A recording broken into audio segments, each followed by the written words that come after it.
लक्ष्य में पूरी दृढ़ता होए और सांसारिक कोई चाह ना होए तो अपने आप परमार्थ में आप आगे बढ़ते जाएंगे। लक्ष्य में पूरी दृढ़ता होए और सांसारिक कोई चाह ना हो, अपने आप को और अपने पूरे वस्तुओं को भगवान की सेवा में अर्पण कर दे। अब हमारा कुछ नहीं, जो कुछ है सब भगवान का है और मैं भी भगवान का हूं। यदि पूरी सृष्टि में अपनों कोई न होए भगवान के सिवा, अपना कुछ नहीं है, ना कोई व्यक्ति है हमारा, न कोई वस्तु रह गई हमारी। जो हमारी वस्तु थी वो तो प्रभु को समर्पित हो गई। जो हमारे संबंधी थे वो सब प्रभु के संबंध में समा गए। हमारा कोई संबंधी नहीं, हमारी कोई वस्तु नहीं, केवल एक श्री भगवान ही हैं। तब समझे कि मैं भगवान के सन्मुख हो गया हूं। जो भगवान कहते हैं, सन्मुख हो ही जीव मोहि जबहि, जन्म कोटि अघ नासो तब ही। जब जीव हमारी सन्मुखता ले लेता है तो करोड़ों जन्म के पाप उसके मैं नष्ट कर देता हूं। सन्मुख होए जीव मोहि जबहि, जन्म कोटि अघ, करोड़ों जन्मों के पाप नाश है तब ही। क्या सन्मुखता है? फिर सुन लो, भगवान की सन्मुखता क्या है? लक्ष्य में पूरी दृढ़ता होए, सांसारिक कोई चाह ना होए, अपने आप को और अपनी पूरी सामग्री को भगवान को अर्पण कर दे। पूरी सृष्टि में अपने ताई कोई भी वस्तु व्यक्ति स्थान न हो, केवल श्री भगवान। तब समझे कि अब मेरो इनके प्रति सन्मुखता भई है। अब ही या मार्ग में प्रवेश नहीं माने जाएगो, अभी सन्मुखता भई है, प्रवेश नहीं माने जाएगो। प्रवेश तो तब होएगो जब कोई भगवत प्राप्त महापुरुष तुम्हारी बाह पकड़ लेगो। हां, ऐसी स्थिति जब बनेगी कि पूर्ण समर्पण और कोई महापुरुष तुम्हारी हाथ पकड़ लिया, तब प्रभु तुम चिंता ना करो, काहू ना काहू संत के पास तुम्हें भेज देंगे या काहू ना काहू महापुरुष आके तुम्हारी बाह पकड़ लेगो। तुम सन्मुख हो, जब द्रवहि दीन दयालु राघो तो साधु संगति पाइए। जब भगवान किसी जीव पर दया करते हैं, कृपा करते हैं, तो अपने प्रेमी महाभागवत का संग दे देते हैं। तब प्रभु काहू ना काहू संत को वा जीव की बाह पकड़े भेज दे हैं, और संत के मिलते ही जीव अपने जीवन धन प्रभु सो मिलवे को तड़पे। तब संत वा की बाह पकड़ के अपने प्रीतम की ओर लेके भाग पड़े है। वह स्थिति में बड़ी द्रुत गति से जीव को अध्यात्म मार्ग तय हो जाए और वो संत गुरुदेव वह जीव को प्राणनाथ की परम सुखद गोद में जाए के बैठाए दे, जहां जाए के सबरी वासनाएं, सबरी उपासनाएं समाप्त हो जाती है। तो जो साधन करे पूर्ण लगन सो करे, आलस्य उपेक्षा एवं प्रमाद न छुई जाए, तो साधना फलीभूत होए। साधना का फलीभूत होए? किसी महापुरुष संत का सानिध्य प्राप्त हो जाए। कोई बीच में कामना न बने, भोग वासना न बढ़े, बड़ी सादगी सो जीवन रखे। जहां ताई विलासिता वहां उपासना ना आए। अब जैसे विरक्त हो गए, अब मार सुगंधित तेल और कंघाव, सोने की चैन और अंगूठी और कड़ाव, ये देह भाव काहे को पुष्ट कर रहे हो? एक कपड़ा दो कपड़ा से शरीर ढक लो, अपने संप्रदाय के अनुसार तिलक रचना कर लो, बस हो गया। शरीर के प्रति ज्यादा आसक्ति रखना, अपनी उपासना को चौपट करना है। जब हम विरक्त हो गए तो शरीर से विरक्त हो गए, संसार से विरक्त हो गए। अब भगवान जैसे इस शरीर को चाहे रखे, गुरु ने जो कपड़े दिए हैं तन ढकने के लिए, बस उतने की जरूरत, इसके अलावा कोई नहीं। तो शरीर की विलासिता से बचे, अगर शरीर को आप सजाओगे, शरीर को अच्छे अच्छे कपड़े और खूब श्रृंगारित, रजोगुण बढ़ेगा। रजोगुण रागात्मक होता है, रजोगुण से काम बढ़ता है, काम से वासनाओं की भीड़ लग जाती है और दुर्गति हो जाती है जीव की। सादा आहार करें, सादा वस्त्र पहने और जहां स्थान पे रहे सादा रहे। एक बार राधा केलकुंज के संतों की रहनी देखने के लिए हर कमरे में गए। एक चटाई पड़ी हुई है, करवा रखा हुआ है, ऐसा लगता है कि स्टेशन का हो सब, ये नहीं मारी गद्दा और तकिया और सब नहीं। हर साधक के कमरे में एक चटाई पड़ी हुई है। कैसे गर्मी का समय एक चटाई पड़ी हुई, अपने अपने कमरे सब बंद। बहुत सुंदर भगवान की कृपा है जो आप लोग प्रपंच रहित हो, आप लोग भंडारा नहीं खाते हो जाके, आप लोग एकांत सेवन कर रहे हो, बस ऐसे ही चुपचाप चलते रहो, किसी की तरफ मत देखो। धीरे धीरे धीरे धीरे आप भगवान के नजदीक पहुंच रहे हैं। प्रियालाल कृपा दृष्टि से आपको देख रहे हैं, आप निहाल हो जाओगे। चुपचाप ऐसे चलते रहो। बीच में जो प्रलोभन आते हैं, बीच में जो विक्षेप आता है, उसे सह जाओ। प्रलोभन भोगों का, विक्षेप वासनाओं का चुपचाप सह जाओ। रोज का रोज हमारी आयु क्षीण हो रही, रोज रोज हम प्रभु के नजदीक पहुंच रहे हैं, ऐसा भाव सोचो। क्यों? आप चलो भी नहीं तो भी आप प्रभु के नजदीक पहुंच रहे हैं। श्री हरिवंश प्रताप नाम नौका निज खेवक, भव सागर सुख तरत निकट हरिवंश जो सेवक। हरिवंश प्रताप रूपी नौका में हम बैठ गए, शरणागत है। अब नाम जब कर ले हम, यही पतवार है और खेवैया गुरुदेव है। हमें तो केवल बैठना है इस नाव पे, हरिवंश शरणागत होकर इस नाव पे बैठ जाना। बैठना क्या है? नाम जप करना।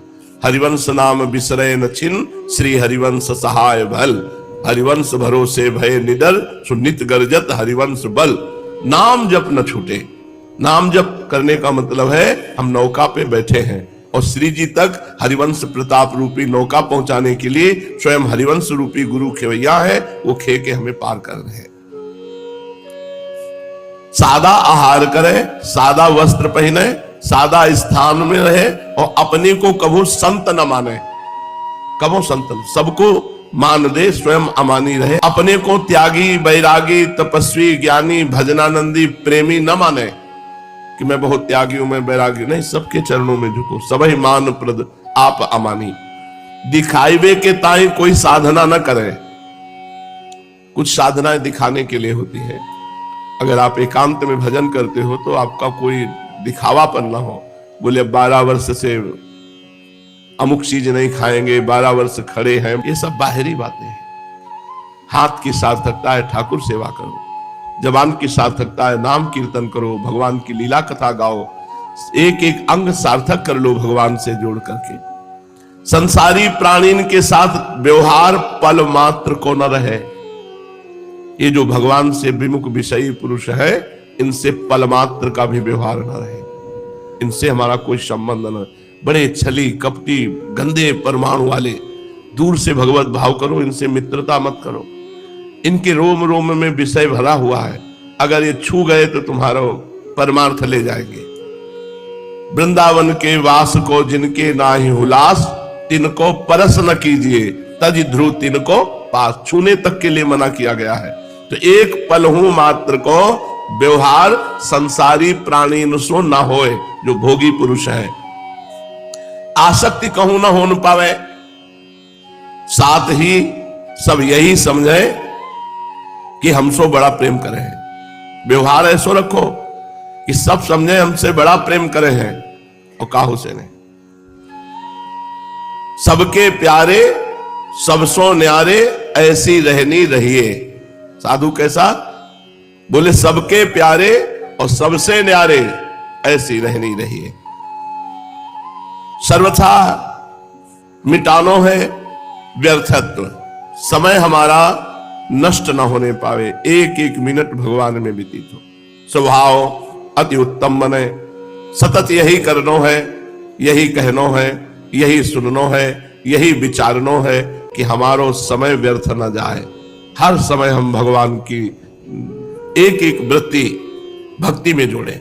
भगवान की भक्ति में एक एक वृत्ति हमारी नेत्र, वाणी, नासिका, जिह्वा, हाथ, पैर, शरीर, मन, बुद्धि, चित्त, अहंकार सब भगवान में जोड़े। ये 5 बातें साधु बनाए दे हैं। पहली, विश्व में कोई हो शत्रु न रह जाए। जिससे द्वेष हो उसको अपनी तरफ से प्रणाम करो, मना लो, उससे द्वेष न करो, मना के अलग हो जाओ। खूब प्रेम दिखाओ, बिल्कुल अलग हो जाओ। द्वेष जिससे हो, जहां दिखाई दे राधे श्याम श्री हरिवल प्रणाम, वो बोले ना बोले, अपना द्वेष खत्म कर दो। दूसरा, पहला कि विश्व में एक हूं शत्रु न रह जाए। स्वभाव अति उत्तम बने। श्रीमद् भागवत महापुराण, भगवान श्री कृष्णचंद्र जी श्री उद्धव जी को उपदेश कर रहे हैं। भगवान श्री कृष्ण कहते हैं, उद्धव जी, ये मनुष्य शरीर मेरे स्वरूप ज्ञान की प्राप्ति का, मेरी प्राप्ति का मुख्य साधन है। इस मनुष्य शरीर को जो पाकर के सच्चे भाव से मेरी प्रेम भरी भक्ति करता है, अंतःकरण में मैं सबके विराजमान हूं, मैं आनंद स्वरूप परमात्मा उसके हृदय में प्रकाशित हो जाता हूं। मनुष्य शरीर मेरे स्वरूप ज्ञान प्राप्ति का, मेरी प्राप्ति का मुख्य साधन है। जो इस मनुष्य शरीर को पाकर सच्चे हृदय से भगवान की भक्ति करता है, तो भगवान कहते मैं सबके हृदय में रहता हूं, मैं हृदय में ही प्रकाशित हो जाता हूं। सबसे पहला भगवत साक्षात्कार हृदय में होता है। जीवों की सभी योनियां, सभी गतियां त्रिगुणमयी है। कोई सतोगुणी योनि, कोई रजोगुणी योनि, कोई तमोगुणी योनि, 84 लाख योनियों में। जब मनुष्य शरीर मिलता है तो इसमें ज्ञान निष्ठा जगाई जाती है, और जो ज्ञान निष्ठ हो जाता है वो सदा के लिए मुक्त हो जाता है। और जो अज्ञानी है तो इन 3 गुणों में फंसा रहता है, सतोगुण, रजोगुण, तमोगुण, और इन्हीं की योनियां हैं 84 लाख योनियों में, त्रिगुणमयी योनियों में भटकता रहता है। सतोगुण, रजोगुण, तमोगुण जो दिख रहे हैं वे वास्तविक नहीं है, ये माया मात्र है। ज्ञान हो जाने के बाद पुरुष इन गुणों के बीच में रहने पर भी, उनके द्वारा व्यवहार करने पर भी उनसे बंधता नहीं है। इसका कारण यह है कि उन गुणों की वास्तविक सत्ता ही नहीं है, वो मायामय है। साधारण लोगों को इस बात का ध्यान रखना चाहिए कि जो लोग केवल जनेंद्री से भोग भोगने में और रसेंद्री से उदर पोषण में लगे हुए हैं, साधकों को ऐसे पुरुषों का संग कभी नहीं करना चाहिए। जो रसेंद्री से अच्छा अच्छा खाना, अच्छे अच्छे सब खा पी के पेट को फुला लेना, और जनेंद्री से भोग करना, नरकगामी होंगे। भेष भगवान की प्राप्ति नहीं कराता, उद्देश्य भगवान की प्राप्ति कराता है। तो साधक को चाहिए कि ऐसे लोगों का संग ना करे जो रसेंद्री और जनेंद्री की तृप्ति में केवल लगे, खूब अच्छे अच्छे पदार्थ खाना, स्त्री भोग भोगना। ऐसे असत पुरुषों का संग कभी न करे, क्योंकि ऐसे असत पुरुषों का संग करने से बड़ी दुर्दशा हो जाती है। असत पुरुषों जैसी ही दुर्दशा होती है। जैसे अंधे के सहारे चलने वाले अंधे की, उसी तरह जनेंद्री और रसेंद्री के भोगों में लगे हुए लोगों से मित्रता करने से ऐसी होती।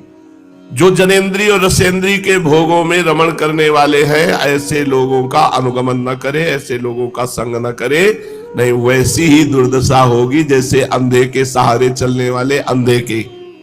बहुत ही मजाक बना देती है माया, उसे घोर अंधकार में भटकना पड़ता है। उद्धव जी, हम तुम्हें एक उदाहरण देते हैं। परम यशस्वी सम्राट इलानंदन पुरुरवा उर्वशी के विरह से अत्यंत बेसुध हो गए। जब उनका वो विरह शोक हटा, जब वैराग्य हुआ, तब उन्होंने गाथा गाई, वो मैं तुम्हें सुनाता हूं। राजा पुरुरवा बड़े तेजस्वी सम्राट थे, इतने पुण्यात्मा थे कि एक दिन उर्वशी अप्सरा को एक बगीचे में देखा। वो आई ही थी इन्हीं के लिए। उर्वशी अप्सरा भगवान नारायण की जंघा से प्रकट हुई स्वर्ग की सबसे श्रेष्ठ अप्सरा है, जिनके शरीर से योजनों सुगंध फैलती है। बात करती तो भविष्य की तरह उनके मुख से परम सुगंध निकलती है। देवी है। उर्वशी को देखा, उर्वशी से पीछे चरित्र हो चुका है। उर्वशी से प्रार्थना की कि आप हमारी अर्धांगिनी बन जाए। मैं पुरुरवा चक्रवर्ती सम्राट हूं, तो उनका महाराज आपकी सेवा करने का अवसर मिले, मेरा सौभाग्य है। पर मेरी शर्त है, मैं केवल घी पीऊंगी, शुद्ध घी गाय का। देवी है। और दूसरी बात, मेरे भेड़ के 2 बच्चे हैं, इनको कभी कोई चुरा न ले जाए। और तीसरी बात, कभी आपको सैया के अलग निर्वस्त्र ना देख लूं। अगर इन 3 बातों में कोई त्रुटि होगी, मैं उसी समय चली जाऊंगी। काफी समय हुआ महाराज पुररवा के सानिध्य में उर्वशी को रहते हुए। वर्षों व्यतीत हो गए, 1 मिनट की तरह। इतना सुंदर संयोग। उर्वशी जी परम सुंदर और परम पवित्र देवी हैं। वो देवराज इंद्र को अच्छा नहीं लगा कि उनकी सभा की अप्सरा किसी मनुष्य के पास इतने दिन तक रहे। तो उन्होंने 2 गंधर्वों को भेजा कि अंतर्ध्यान होकर जाओ और उनके महल में घुस करके उनके बच्चे चुरा लो भेड़ के, और फिर इतना प्रकाश करना जब पुररवा भगे कि उसके पूरे शरीर का दर्शन उर्वशी को हो जाए। तो गए, भेड़ के बच्चे को चुराया और लेकर जाने लगे। तो उर्वशी ने कहा, महाराज देखो, मेरे भेड़ के बच्चों को कोई चुरा रहा है। तो वो सैया में ही पड़े थे, एकदम भागे, वैसे तो चमक पड़े, वो तो गंधर्व थे। तो उनके तेज में दिगंबर देखा, उनको नग्न देखा और भेड़ के बच्चे चुरा ले गए। उर्वशी अंतर्ध्यान हो गई। अब जो महाराज की दशा हुई कि पागल हो गए, वैसे ही नंग धड़ंग घूम रहे, शरीर की शुद्धि नहीं, चक्रवर्ती सम्राट होकर। उर्वशी के विरह का बहुत वर्णन है, यहां तक कि वो मृत्यु जनित दुख को प्राप्त। हा उर्वशी, हा उर्वशी। तो जब उनको वैराग्य हुआ, राजा पुररवा नग्न होकर पागल की भांति अपने को छोड़कर भागती हुई उर्वशी के पीछे अत्यंत विह्वल होकर दौड़ने लगे और कहने लगे, देवी, ए निष्ठुर हृदय, थोड़ी देर ठहर जा, भाग मत। उर्वशी ने उनका चित्त आकृष्ट कर लिया था और उर्वशी से उनकी अभी तृप्ति नहीं हुई थी। वे क्षुद्र विषयों के सेवन में इतने डूब गए थे कि उन्हें वर्षों की रात्रियां न जाती मालूम पड़ी और न आती। पुररवा ने कहा, हाय हाय, भला मेरी मूढ़ता तो देखो। जब वैराग्य हुआ, काम वासना ने मेरे चित्त को कितना कलुषित कर दिया। उर्वशी ने अपनी बाहुओं से मेरा ऐसा गला पकड़ा कि मैंने आयु के न जाने कितने वर्ष खो दिए। ओहो, विस्मृति की भी एक सीमा होती है। हाय हाय, उर्वशी ने मुझे लूट लिया। सूर्य अस्त हो गया या उदित हुआ, यह भी मुझे ज्ञान नहीं रहा उर्वशी की आसक्ति में। बड़े खेद की बात है कि बहुत से वर्षों के दिन पर दिन बीतते गए और मुझे मालूम तक न पड़ा। ओह, आश्चर्य है, मेरे मन में इतना मोह बढ़ गया जिसने नरदेव शिखामणि चक्रवर्ती सम्राट मुझ पुररवा को स्त्री का गुलाम बना दिया। देखो तो, मैं प्रजा को मर्यादा में रखने वाला सम्राट हूं, मुझे मेरे राजपाट को तिनके की तरह छोड़कर उर्वशी गई और मैं पागल हो गया। नंग धड़ंग रोता बिलखता उस स्त्री के पीछे दौड़ा। हाय हाय, ये मेरा कोई जीवन है? मैं गधे की तरह दुलत्तियां सहकर भी स्त्री के पीछे पीछे दौड़ रहा हूं, फिर भी मुझे में प्रभाव, तेज और स्वामित्व कहां? मैं अपने को सम्राट मानता हूं। पुरवा ने कहा, किम विद्या किम तपसा किम त्यागेन सुतेन वा किम विविक्तेन मौनेन स्त्रीभिर्यस्य मनोहृतम। जिसका मन स्त्री ने चुरा लिया उसकी विद्या व्यर्थ गई, तपस्या व्यर्थ हो गई, त्याग व्यर्थ हो गया, शास्त्र स्वाध्याय अभ्यास सब व्यर्थ हो गया। इसमें संदेह नहीं कि जिसका चित्त स्त्री ने चुरा लिया उसकी तपस्या, एकांत सेवन, मौन सब बेकार हो गया। मुझे अपनी ही हानि लाभ का पता नहीं चला। मैं अपने को बहुत बड़ा पंडित मानता था, ज्ञानी मानता था। अरे धिक्कार है मुझ मूर्ख को, एक स्त्री ने मेरे चित्त को चुरा लिया। मैं चक्रवर्ती सम्राट होकर गधे की तरह भोगों में फंस गया। मैं वर्षों तक उर्वशी के ओठों की मादक मदिरा पीता रहा, पर मेरी काम वासना तृप्त नहीं हुई। सच है, कहीं आहुतियों से अग्नि तृप्ति होती है, ऐसे कहीं भोगों से काम की तृप्ति होती है। उस उल्टा ने मेरा चित्त चुरा लिया। आत्माराम जीवन मुक्तों के स्वामी इंद्रियातीत भगवान को छोड़कर अब ऐसा कौन है जो मुझे उस उर्वशी के फंदे से निकाल सके? उर्वशी ने तो मुझे वैदिक सूत्रों के वचनों के द्वारा यथार्थ बात कहकर समझाया ही था, परंतु मेरी बुद्धि मारी गई।